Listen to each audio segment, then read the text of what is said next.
Okay. Welcome to Ocean Paddler, the podcast. We're lucky here to have with us two of Hawaii's premier paddling wahines. We have Carleen Ornellas, of course, and Katie Stevens.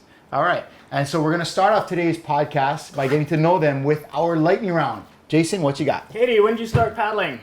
1994. 1994. What's some first memories from 1994 when you started paddling? Being a little bit perplexed by paddling in the Alawai and being pretty excited when we were going out to Diamond Head and being a little, because it's the first time I lived by the ocean and going out and really getting out into the deep blue was a little bit intimidating. Nice. Carleen, start paddling when? It's been decades. Couple years ago? 93, right before 93. First memories of paddling? And I Grew up I'm with raised it? in Kailua, so it's a beach community, right? And not much sports for the girls back then, but there was paddling Nice. before Title IX. So Before Title IX. Yeah. All right. Most fun race you've ever done, Katie? Wow. It's actually difficult to answer because I've been to a lot of fun races. I would probably say the Cook Islands Rarotonga race. And it was because they added in a lot of cultural events as well. So it was really special and really fun. And they had beer drinking. Lots of beer drinking. That's a good combo, paddling, beer drinking, and Well, the water's cultural. not so good, so it's better to drink the beer sometimes. Beautiful though. Gotta those hydrate. big breakers out there. Car? Same race? Different race? Best race? I'm a paddler, but I have to say the sailing races were my favorite.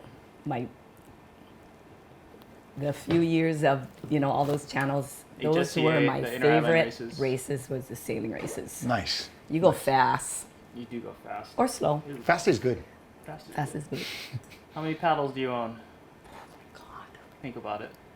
Do the math, maybe. Probably Take the about area. Steering blades, everything. 25. 25? I think so. Okay.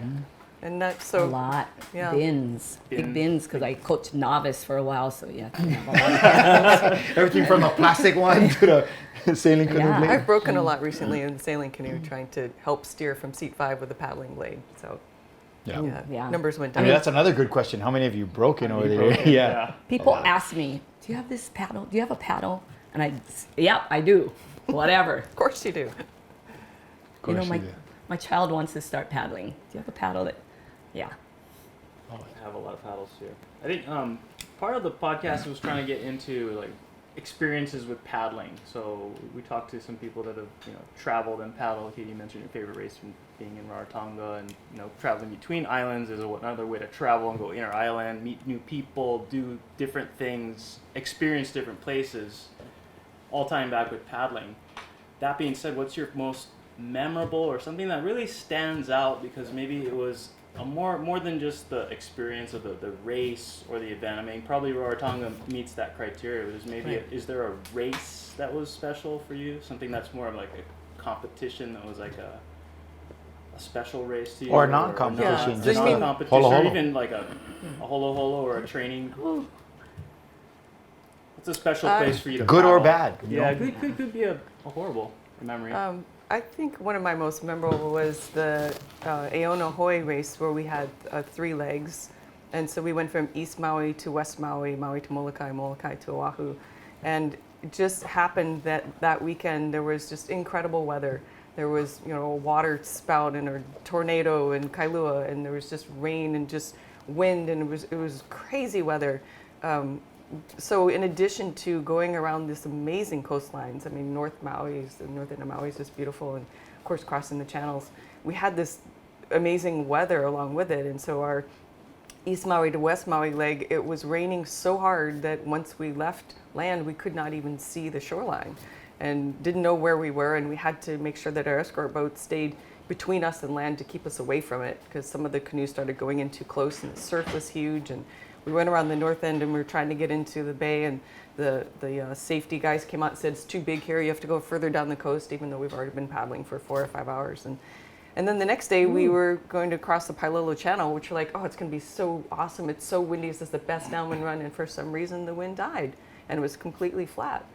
And then the wind picked back up, and so when we got to Molokai, we were supposed to leave from Kaluakoi, and the surf was too big, and they said you can't go, and the Coast Guard had called the race director and said, we're suspending all shipping in the channel. We don't want you to go. So we said, okay, we're going to stay overnight. And of course, we had many plans to do that. So everybody was asking people, can we all stay overnight in your house again? And then the wind was so strong that the power went out in the entire island. So there was no place to go buy food. There was no restaurants. Everything shut down. And so it was pretty dramatic. But people really helped us out, and we were able to leave the next day, and it was probably the biggest ocean I've ever been in. It was incredible. Wow. And that part, what was that like in the biggest ocean you ever been in? Scared or exhilarated? Both? A little both, yeah, sure. It was. You have confidence in your crew, and I know that we only had maybe 12 or 14 canoes, and I know they would not have let people continue in the race if they didn't have confidence that everybody had experience and had the ability. So knowing that about your crew and feeling like, oh, these people know what they're doing and they're confident helped, but it was still, it was a little bit intimidating. Cool. Yeah, but very memorable. Ooh. Carleen, you? Carleen, all that. Navahini Okikai is my love, right? Decades. And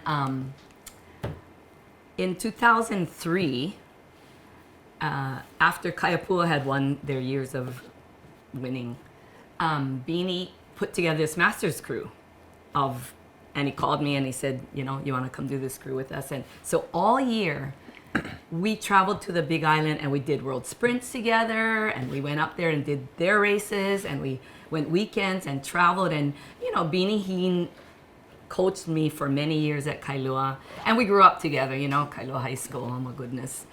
And it was, we still talk about it, years later. We still talk about this race that we did as masters. And after we did that, we came third overall with masters, with the Kona big girls. They, Navahini changed the age. They went up from 35 to 40 because it could be done. And it was just so memorable to have Beanie coaching me again after he moved to the Big Island. It was so fun, and you meet new people. You're up there and you get to see what each other are doing, and the different steersmen, and even new people from Hawaii, that you didn't really know before. Right. Yeah. From Kona it was so wonderful to see Beanie win, which he had been trying to do for years and years, and then he got this opportunity to win Navahini. And we actually talked about, he talked to me about coming up there the first year he coached them. It was like moving up to be part of this crew the first year they won, but I couldn't do that. I was like, this opportunity to win the channel. But That's cool. That's super cool. And let's stay on that.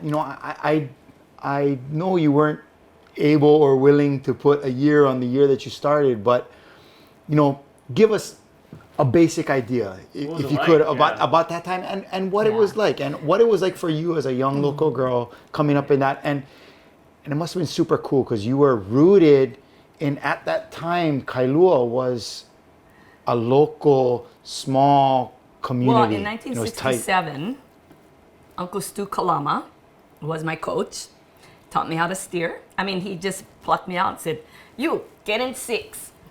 After we sat on the sand with our broomsticks, we sat on the sand in the sand at Kailua Beach, and he, showed us a stroke.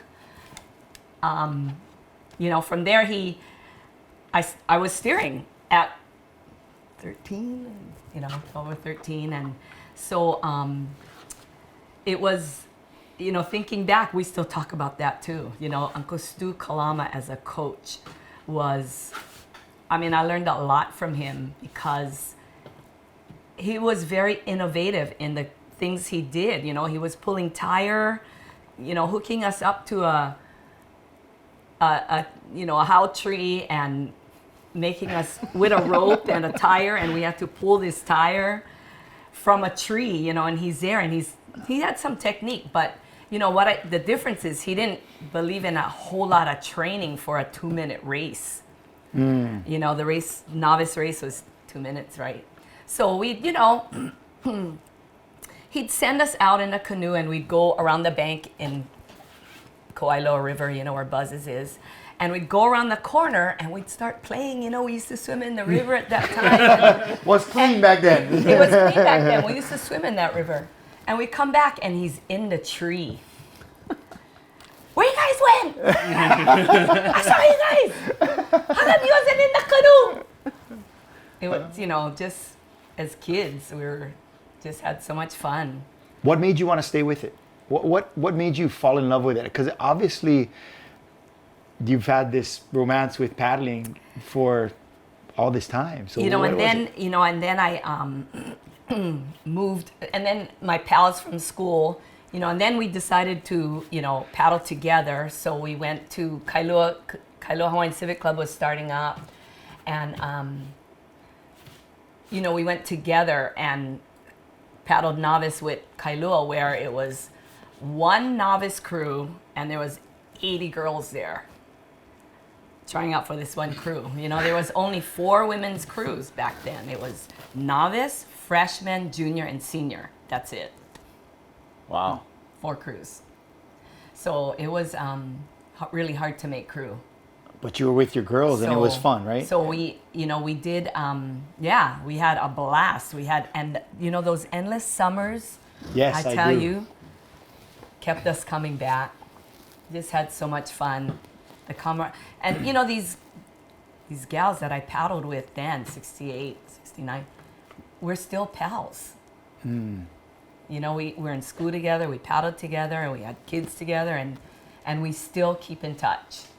And so there's that transition from the small local club and you paddling with your girls and doing regattas, and then it's like, okay, now I'm growing up and hey, let's cross a channel and go distance.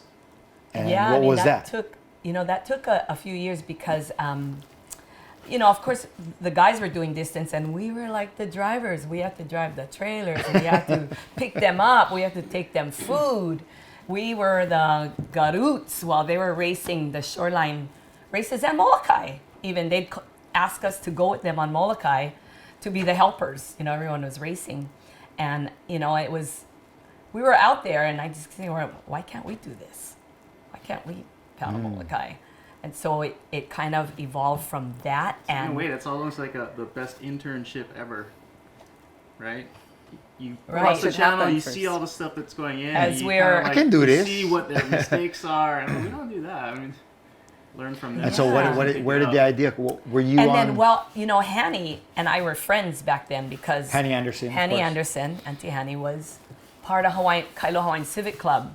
You know, Whitney, her husband Whitney, was president, and they called us to come and paddle with Kailua Hawaiian Civic Club because they had a koa canoe.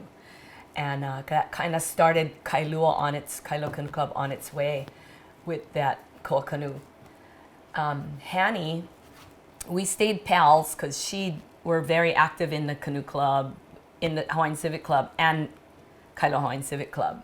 She was, you know, coaching some kids, and we became friends. And then, you know, as a couple years went by, we decided, okay, yeah, we want to do distance. And, you know, I talked to her, and she had told me then that they were trying to do this in 1955. They stowed away on Uncle Wally's boat, or one of the surf club boats, going to Molokai for Molokai race. I don't think Right. it was even called Hoi then. Yeah, Wally right? Forsyth, right? From Uncle Waikiki Wally Surf, right? Forsyth, you know, Luana's dad. And they stowed away on this boat, and nobody knew they were going up there. And they got to Lono, and there they were, you know, on Haleolona. And so Surf Club had to bring them back. They were all paddling at Surf Club, and they were the senior women at the time. You know, Vaimakua and Auntie Jake Kalama and Hanny. And they decided they wanted to do the channel, so they're going to check it out. And they got in a lot of trouble doing this. A lot of trouble. They were Trailblazers do. They were in Trailblazers the get in corner. trouble. You know, they were like, get in the corner and stay there until it's time to go. But it was quite the adventure for them. You know, I think it was like 1955. Wow. So, you know, Hanny had the passion from them, and when we started talking about it, at the time, HCRA was on Oahu. It was an Oahu association, and it was run by a woman, Lei Faria. And Lei had our ear. You know, we could talk to her, and she agreed. She's all, yes, we need to do this. Her husband is Chris Faria, who's an announcer for many, many years. Okay. Chris. Yes. He was the best announcer. So Lei agreed. We had Hanny, and we had Donna Coelho, who really was the one who decided, okay, yes, we're going to do this channel. So she was out there, and she was talking to all the guys, and she went to talk to all the coaches, really. You know, Baby Bell was not real for it, but he was listening, and then George Downey came in the picture, and so, you know, it was getting around. But our first long distance race, after we were all talking about Molokai, Outrigger Canoe Club put it on, and it was from Marshall's house to Outrigger Canoe Club, and it was Which is 9 women. basically a Hawaii Kai run. Hawaii Kai Run, and Marshall it Rose's was house. 9 women. You know, we made water changes in this race, okay? And LA was like 1980, no, 75 maybe, something like that. Okay. Because from there, you know, we had the taste of a little bit of long distance, and we did the 1975 crossing when we were planning it, but we heard Baby Bell was going to do it with Helani. And so we got a crew together of women from like 5 different clubs. One from Outrigger, Lani Kai, Kailua, Surf Club. And the guys decided they were going to take us because we were going to go. We were going to go. We didn't know where we were going to get a canoe. Were you 10 at the time or 9? We had 18. Okay. In 18. 1975, because it was whoever wanted to go. Right, it was you the just- first time. For fun, you know? kind, right? Let's Yes, let's it do was this. a crossing. Exhibition. Yes, yes. It was a crossing. First time Na Whine ever, right? Well, it wasn't actually an official. It wasn't an Mawahine, organized but official. this is the first time that women got together and crossed the Kaiwi, And Molokai, crossed the Oahu. Kaiwi. And where was your start? Kaluakai.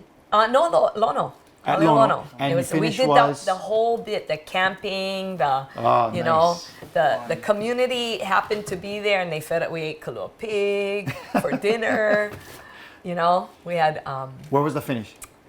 It was at the Ilikai Hotel. We went all the way into the Ilikai. Oh, okay. 'cause And so, Babe Bell brought Helani. Baby Bell brought You, Helani. you folks brought a crew, and it was only the 2, or how many were It was there? only the 2.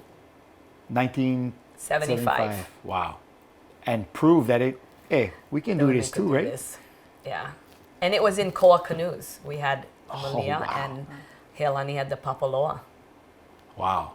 And then what happened once you got there, and what was the reaction? It was pretty cool. We I were bet. on top of the world. Hoo-hoo-hoo. Yeah. Yes. Yeah, I don't know if I went home for like 3 days maybe. You know? It's like,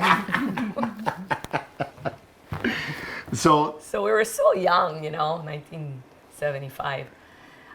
So from there, we started organizing at the Kona race. At the Kona race, we got the word out to have whoever, you know, because that's like a statewide race. So you're talking Queen Liliuokalani? Queen Liliuokalani race, yes.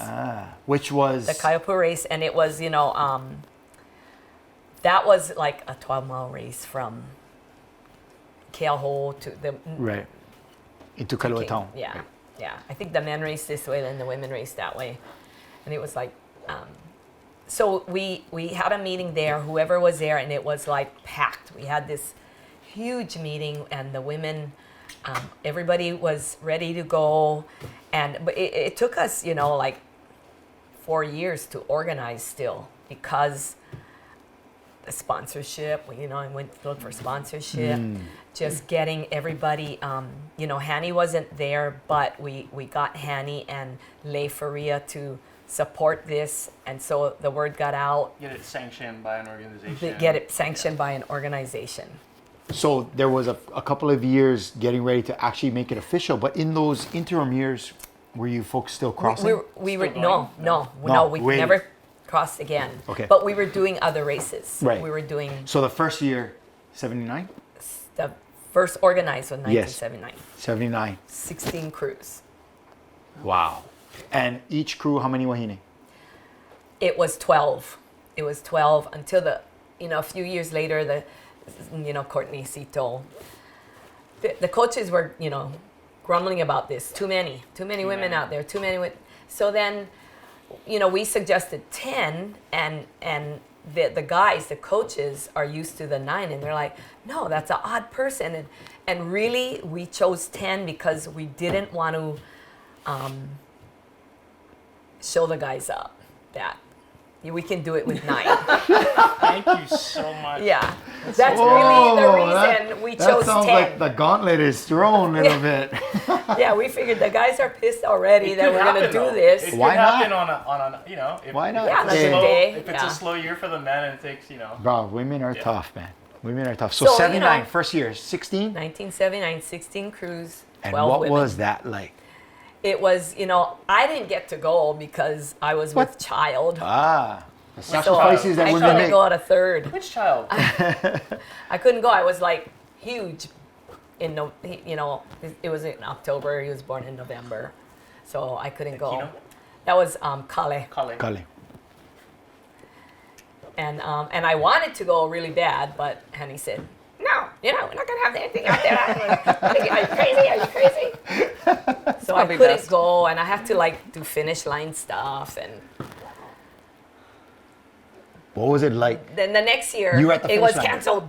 So you were at the finish line. I was at the finish line. And what was it like for you that I put so much into that kind of making happen to see It was them pretty coming exciting because there was chartered boats out there, ferries that people To watch had the event. chartered to go out and meet the crews and come in. in? Wow. Cool. So it was kind of huge. It was Yeah, kind of huge. I bet. Think Yeah, about it that. was- Yeah, I mean, it was a big deal when we, in 1975, when we came paddled up, the shoreline was filled with people, all our family, right? That we did this. But in 1979, it was a finish of the first women's Molokai race. It was At that cool. time, was it already called Na Whine? It was already Christian Na Whine Kukai. Who came up And with that that? was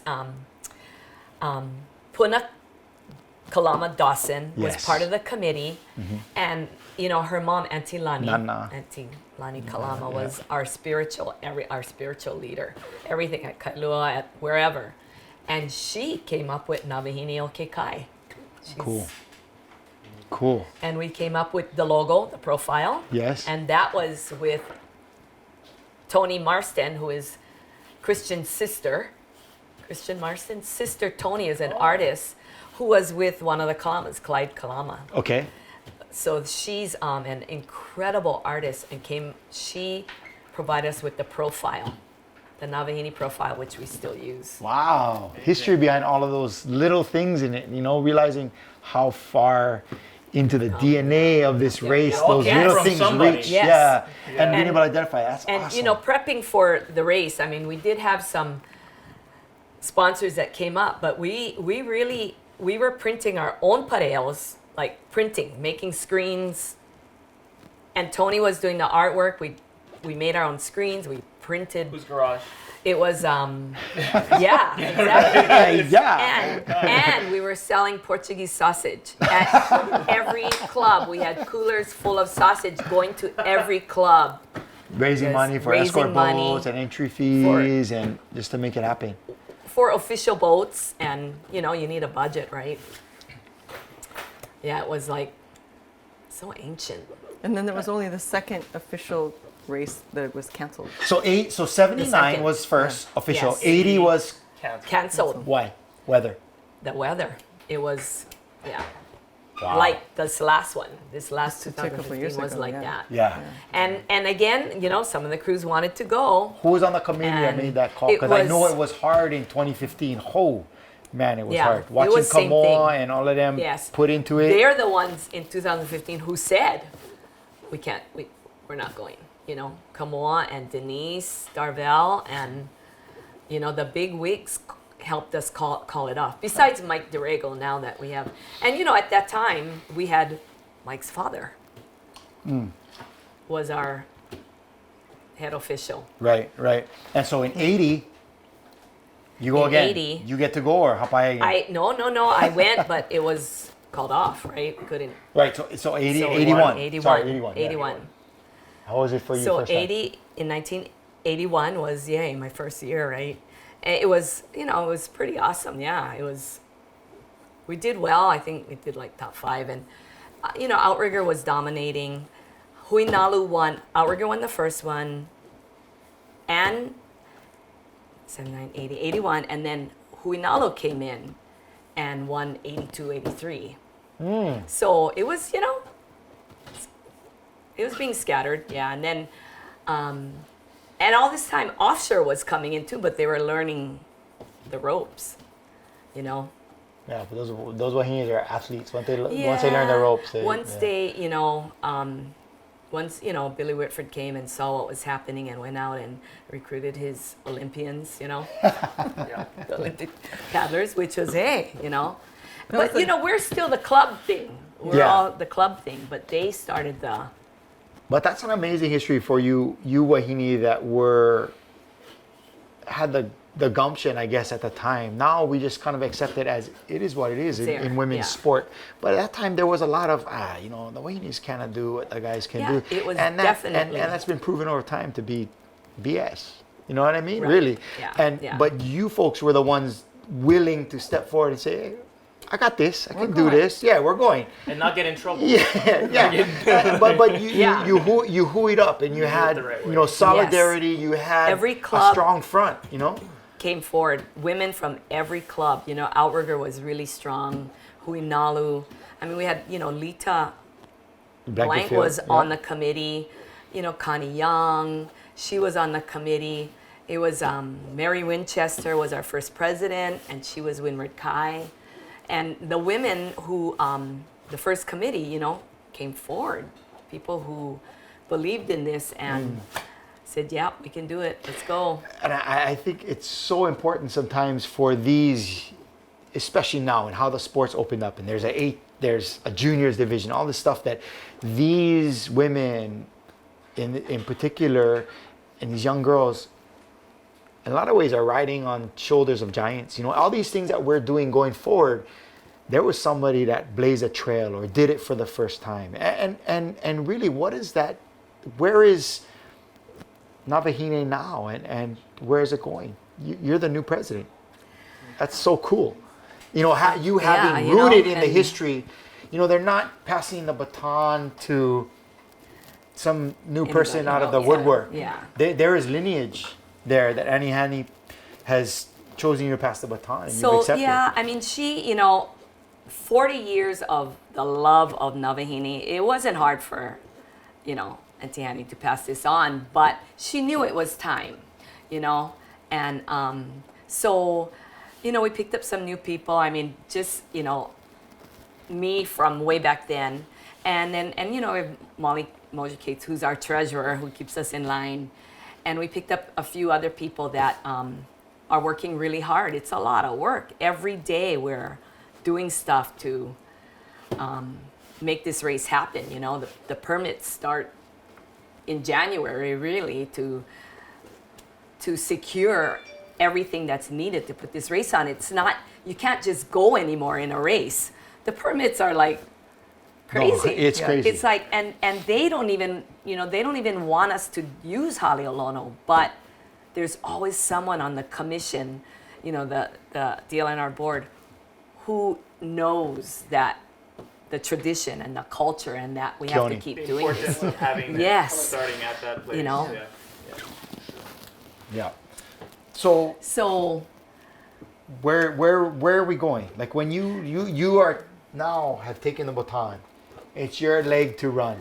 we're, looking for sponsorship because it's, our the 60 crews that we're averaging now is not balancing our budget. We need 65. So, people, we go out and we try to, listen to the people and the paddlers and the coaches, and we decided the way we're going to get more crews is to add the unlimited division. Awesome. And we'll talk more about that after the break. Yeah, awesome. So We're going to talk more with Carleen and Katie coming up after the break and find out about the future of Na Whine with Unlimited Canoes. We'll be right back.